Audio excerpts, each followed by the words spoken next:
Trump smirked. "You can't win without us." Traoré replied, "Then prepare to lose."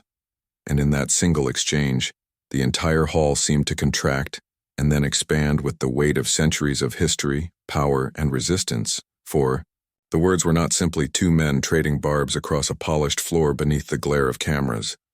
They were the condensation of worlds colliding, of empires old and new, of arrogance born from centuries of domination and the stubborn flame, of defiance that refuses to be extinguished no matter how much weight presses upon it.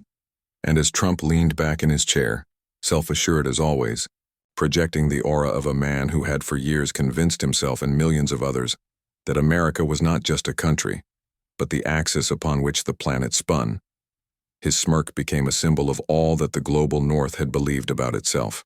Indispensable, untouchable, the kingmaker, the gatekeeper of modernity, progress, and victory. And yet in that very moment Traoré's words, calm yet cutting, unveiled another narrative, one that reminded the world that power is not eternal, and dependence is not destiny. For his reply carried within it the voices of colonized peoples, of villages burned, of resources extracted, of youth sent to die in wars not their own, of leaders toppled for daring to imagine sovereignty. And it carried too the hope of millions who for generations had been told, explicitly or implicitly, that without the blessing of Washington, Paris, or London they could not chart their own course. But here was a young man, a soldier turned leader, daring to look the former President of the United States in the eye and declare that loss itself was preferable to the humiliation of conditional victory. And in that refusal lay a paradoxical power, because the one who is willing to lose on their own terms cannot truly be defeated, while the one who insists others cannot win without him risks revealing his own dependency on their dependency. For what is a king without subjects? What is an empire without the exploited? What is a superpower without allies coerced or bribed into obedience? And as the audience absorbed the moment, commentators would later dissect every syllable, noting how Trump's smirk had seemed both rehearsed and defensive, as though he was trying to hold together a myth unraveling before his very eyes, while Traoré's retort, though simple, vibrated with a depth beyond his years, echoing past revolutionaries who had stood before greater odds and yet left marks on history far deeper than the armies they faced. For his was not merely a rebuttal but a prophecy, a warning and a challenge all wrapped into one. And as cameras zoomed in, the internet would soon ignite. Memes sprouting across digital landscapes, debates raging on television screens, classrooms, and coffee shops. Because the sentence "then prepare to lose" was not only about Burkina Faso or about Africa, or even about Trump personally. It was about the shifting tectonic plates of global power where old certainties falter and new voices demand to be heard. And those who laughed at Traoré's audacity did so nervously, because deep down they recognized that history has a way of siding with those who refuse to bow. And in that refusal the young captain was not just speaking for himself or his country, but for an entire generation across continents who had grown weary of dependency narratives, weary of conditional aid, weary of lectures on democracy delivered by those who destabilize democracies abroad, weary of being told, "You can't win without us," when in truth the cost of winning with them often meant losing one's soul, one's resources, one's dignity. So when he said, "Then prepare to lose," it was as if centuries of silenced voices suddenly broke through the surface, a roar compressed into a whisper, a future refusing to be dictated by the smug smile of a man representing the hubris of an empire. And though the lights in that hall eventually dimmed, the echo lingered, refusing to die down, finding life in the hearts of all who had ever felt dismissed, underestimated, or patronized by the powerful, because it spoke to something primal: the right to choose loss over subjugation, the right to redefine victory not by the standards of the dominant but by the dignity of the free. And as commentators, journalists, and historians began to write their interpretations, it became clear that this was more than a fleeting soundbite. It was the crystallization of a global moment where narratives fracture and new possibilities emerge, because for centuries the formula had been repeated: empire dictates, colony obeys, superpower commands, developing world adjusts. But In this tiny, seemingly small verbal duel, the formula cracked, revealing that even the most powerful myths can be punctured by a sentence uttered without fear. And as such, the scene would be replayed endlessly, not because of Trump's smirk, for smirks are easy and abundant, but because of the reply, the audacity, the courage, the redefinition of what it means to stand before the powerful and not shrink. And thus began a larger story, one that could not be contained in a single headline, but would unfold in the months and years to come as nations recalculated, as alliances shifted, as youth in distant cities quoted Traoré in graffiti, in speeches, in songs, weaving his defiance into the fabric of a new narrative. And whether one loved or hated Trump, one could not deny that in this moment his words, meant to assert dominance, instead exposed fragility, while Traoré's words meant only to affirm sovereignty, instead reverberated as a challenge to the entire architecture of power, reminding all that history is not the property of the smug, but the inheritance of the brave. And yet the story did not end there, because the ripple of that exchange between Trump and Traoré was far larger than the four words themselves. It was as if time itself had been momentarily interrupted, and a mirror was placed before the world, forcing nations, leaders, and ordinary citizens alike to confront the uncomfortable reality of dependence and power. And as Trump sat back, still smirking, though perhaps now with a hint of irritation behind the mask, his words, "You can't win without us," hung in the air not only as a statement of power, but also as an admission of fear, because hidden within that boast was the recognition that others were beginning to imagine victory without the United States, that alliances once thought unbreakable were now questioned, that resources once extracted with ease were being reclaimed, and that younger leaders like Traoré represented a generational shift, unwilling to accept the inevitability of subordination. And so Trump's smirk became a shield, a defense mechanism against the possibility that the old rules of geopolitics were no longer absolute. For he was the embodiment of a system that thrived on loyalty, purchased through aid, through military bases, through sanctions and threats, a system that believed itself eternal because for so long it had been unchallenged. But Traoré's calm defiance was the crack in that edifice, a reminder that history does not move in straight lines but in ruptures. And what he offered was not only resistance, but a reimagining of what power could look like. A power rooted, not in coercion but in courage, not in domination but in dignity. And as commentators parsed the scene, some dismissed Traoré as reckless, too young to understand the cost of antagonizing giants, while others saw in him the spark of a new era, where leaders no longer waited for permission to define their destiny. And in capitals across Africa, Asia, and Latin America, diplomats replayed the video, some in admiration, some in anxiety, but all acknowledging that something fundamental had shifted because for decades the unwritten rule had been that one does not directly confront American exceptionalism on a public stage, and if one does, one pays dearly. But here Traoré had not only confronted it, he had inverted it, turning Trump's assertion of indispensability into a liability. For if a people are told they cannot win without someone, and they decide that they would rather lose than submit, then the one who claimed indispensability loses the leverage that sustains his dominance. And this psychological inversion is far more dangerous to empire than any battlefield loss, because it changes the imagination of the oppressed, and imagination is the first battlefield of liberation. And so while Trump's followers cheered his bravado, insisting that America's indispensability was self-evident, millions quietly recognized the deeper truth that empires fall not when they are militarily defeated, but when their narratives are no longer believed, when their indispensability is laughed at, rejected, or rendered irrelevant. And this was why Traoré's words echoed so deeply, because they were not simply defiant but liberating. They suggested that the ultimate power lay not in the ability to dictate, but in the willingness to reject.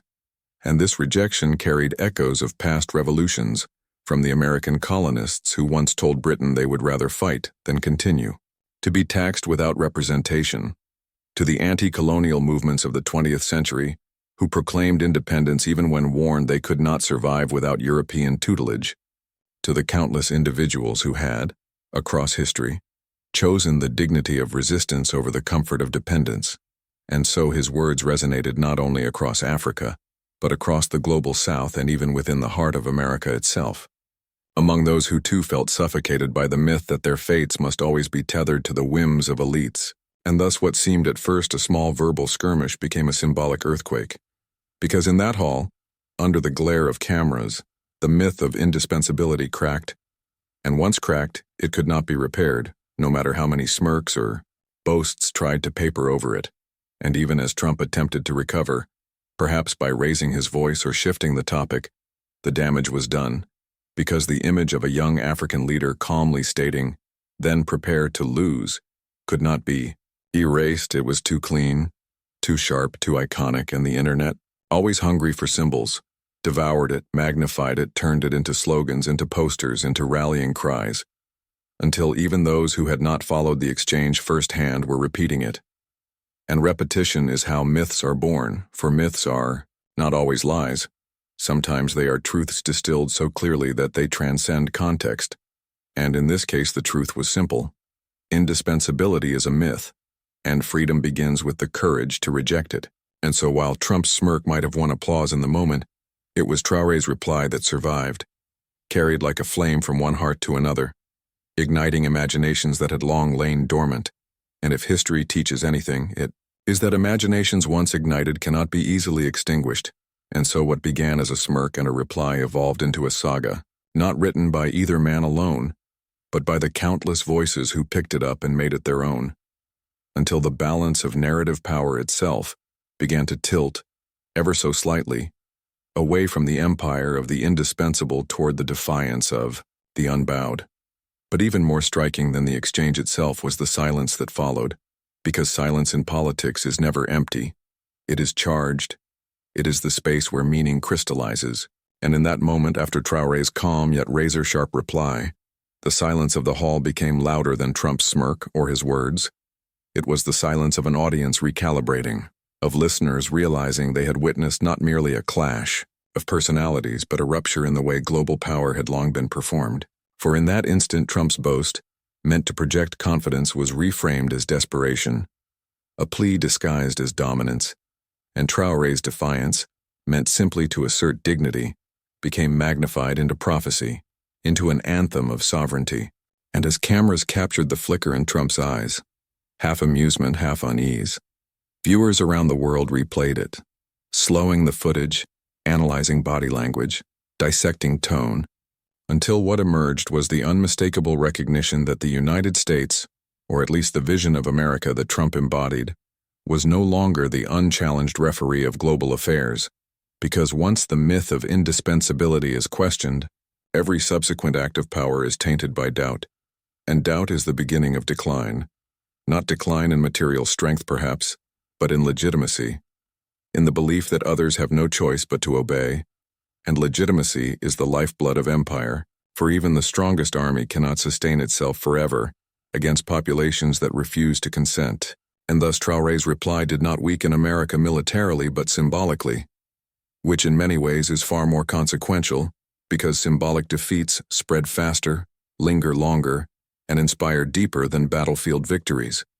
And this was why the world's youth, scrolling through their screens in Lagos, Jakarta, São Paulo, and even New York, found themselves whispering his words, "Then prepare to lose," not as a threat but as a mantra, a reminder that dignity has value even in defeat, that freedom begins with the willingness to risk loss rather than surrender agency. And so as think tanks wrote papers analyzing whether Burkina Faso could realistically chart an independent path, as pundits scoffed at the naivete of believing one small nation could resist global superpowers, the deeper current was missed by many, because it was not about whether Burkina Faso could win in the conventional sense, but whether the very definition of winning was being reimagined, shifted away from compliance and material gain towards sovereignty and self-respect. And once definitions shift, realities follow. For power is as much about perception as it is about force, and perception was precisely what Trump lost and Traoré gained. One smirk at a time, one sentence at a time, until the narrative itself tilted, and as the silence gave way to murmurs, then applause, then debates across airwaves, one could see the fault lines spreading for leaders in other countries who had long been pressured into accepting the indispensability narrative, now sensed that perhaps it could be challenged, perhaps it could be rejected, and once an idea like that takes root, it cannot easily be uprooted because it provides the most intoxicating of political resources. Hope, and hope, when fused with defiance, becomes the seed of transformation. And so this scene, small as it appeared on the surface, carried within it the possibility of a wider awakening, and as Trump leaned forward to retort, perhaps louder this time, perhaps trying to reassert dominance through volume and bravado, Traoré remained still, his calmness a weapon sharper than any insult, because true power does not always roar. Sometimes it whispers, sometimes it simply refuses to bend, and that refusal, captured in the simplicity of "then prepare to lose," spread like wildfire, reminding all who watched that the mighty are not invincible, that the indispensable are dispensable, that the smirk of an empire can be met with the unshaken gaze of the uncolonized. And in that meeting, the world itself begins to turn in new directions. And as the ripples of that confrontation stretched outward, it became clear that what had occurred was no ordinary exchange of words, but the unveiling of a deeper struggle, because Trump's line, "You can't win without us," was not merely the arrogance of a single politician, but the distilled essence of a centuries-old mindset that had shaped the relationships between the powerful and the powerless, between empires and colonies, between lenders and borrowers. And Traoré's reply, "Then prepare to lose," struck at the heart of that mindset by exposing its fragility. For the claim of indispensability only holds so long as others believe it, and once even a single voice publicly rejects it with clarity and courage, the illusion begins to unravel, and unraveling illusions is often more dangerous than defeating armies because illusions sustain systems. Illusions justify hierarchies. Illusions convince the oppressed that their chains are too strong to be broken. And so as analysts debated what material resources Burkina Faso possessed, whether it could survive economically or militarily without the support of larger powers, they missed the more profound truth that survival itself takes many forms. And one of the most powerful forms of survival is narrative survival, the refusal to be erased or defined entirely by outsiders.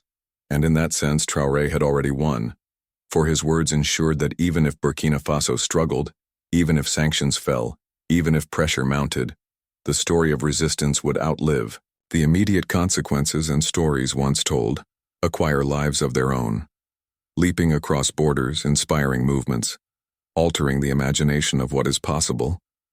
And that was precisely what began to happen. As students in universities quoted him in essays, as artists painted murals of his face beside the phrase, "Then prepare to lose," as poets reworked the words into verses of defiance, until the exchange became less about the two men themselves, and more about the symbolic roles they played. Trump as the face of an empire clinging to indispensability, Traoré as the voice of a generation refusing to accept dependence as destiny. And this transformation from moment to myth is what gives politics its enduring weight. Because while elections come and go, while leaders rise and fall, myths endure, shaping the choices of those yet unborn. And this was why the scene resonated far beyond the walls of that hall. For even in distant villages where internet was scarce, where television signals flickered, the story was retold by word of mouth, reshaped with each telling, magnified in significance, until Traoré's defiance became less about geopolitics and more about the universal human desire to stand unbowed.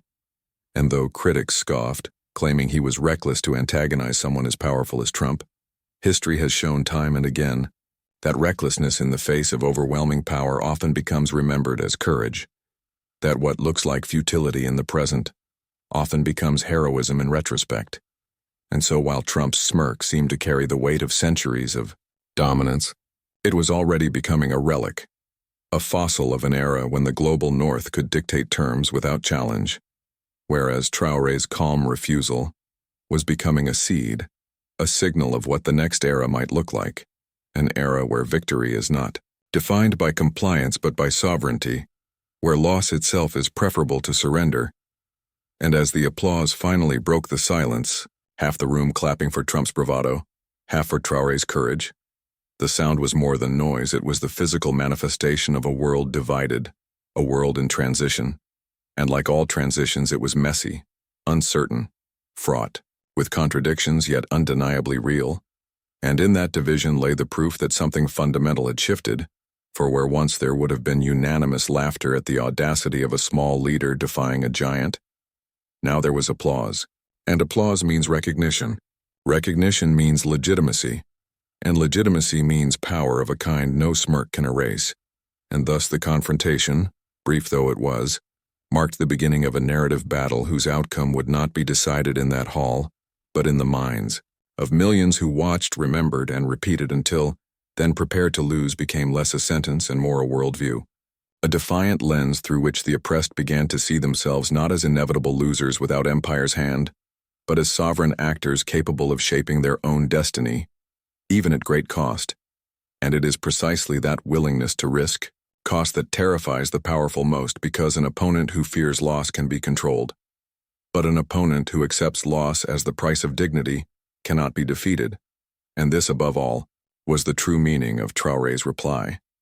And so the debate that began with a smirk and a sentence carried forward like a storm gathering momentum, for the more people revisited the moment, the more layers they discovered, and in those layers lay truths long buried, because Trump's declaration was not just about politics, it was about psychology. It was about the way power convinces others of their helplessness, the way it frames its own presence as oxygen, without which no one else can breathe. And Traoré's rejection of that frame was more than personal defiance. It was a refusal of psychological captivity, a refusal to accept that oxygen must always come from the lungs of empire. And this was why the exchange burned so deeply into the collective imagination, because it reminded people that power is not only about guns, money, or institutions, but about the stories people believe. And once belief shifts, the foundations of power begin to crumble. And so as Trump leaned harder into his bravado, repeating familiar lines about strength, indispensability, and greatness, his words sounded strangely hollow, not because America lacked power, but because the myth had been punctured, and once punctured myths leak, slowly at first and then all at once, until the air that sustained them is gone, and across the world audiences felt it, a subtle change in atmosphere, as though the room of history had been opened to new air, and this was reflected in the way commentators began to speak, some acknowledging openly what had once only been whispered, that America's role as the unquestioned center of gravity was fading, that new poles of influence were emerging, that dependency was not destiny but choice, and that choice could be withdrawn. And the more this was said, the more Traoré's words gained power, until they began to live independently of him, no longer tied to his biography or his position, but floating freely as a mantra of defiance. And this transformation frightened many, for while Trump's allies dismissed it as rhetoric, they understood that rhetoric becomes reality when enough people believe it, and the possibility of a reality where indispensability was no longer believed threatened not just America's posture but the entire architecture of global dominance. For what is NATO? What is the IMF? What are sanctions, if not mechanisms built on the belief that others cannot win without acceptance? And what happens when others decide they are willing to lose rather than submit? When they realize that survival outside the empire, however difficult, is still survival on their own terms and thus more dignified than prosperity bought through obedience. And this realization, sparked by one sentence, spread faster than policy, papers, or military strategies ever could, because it spread in whispers, in classrooms, in cafes, in songs and sermons, in the quiet conversations of those who had always felt the weight of dependence but never imagined it could be rejected outright. And in this sense, Traoré's reply was not an argument. It was an invitation to imagine freedom, even in defeat, and once invited, the imagination rarely returns to captivity. And this was the true danger to the empire of indispensability. Not that a single African leader could topple it, but that countless ordinary people could cease to believe in it. And belief is the invisible glue that holds power together. And when the glue weakens, cracks widen, and in those cracks new possibilities grow. And this is why the scene replayed endlessly, why people quoted it in jest, but remembered it in seriousness, because deep down they recognized the paradoxical power of rejection. The strange liberation in saying, then prepare to lose. The recognition that sometimes the cost of victory is too high if it means eternal dependence, and that real victory may lie in choosing loss with dignity over gain with humiliation. And this inversion shook the ground beneath Trump's smirk, because his entire posture, his entire sense of dominance, depended on the fear that others could not afford to lose. And when that fear is removed, the powerful find themselves suddenly vulnerable, like a boxer whose punches no longer intimidate, because the opponent has decided pain is preferable to surrender.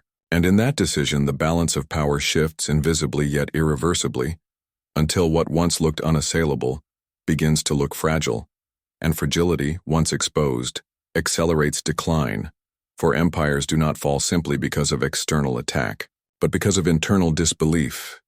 Disbelief in their myths, disbelief in their inevitability, and disbelief in their indispensability. And that disbelief had just been spoken aloud, calmly, clearly, by a young man unafraid of loss, and the echo of that disbelief was destined to outlast the smirk that tried to silence it.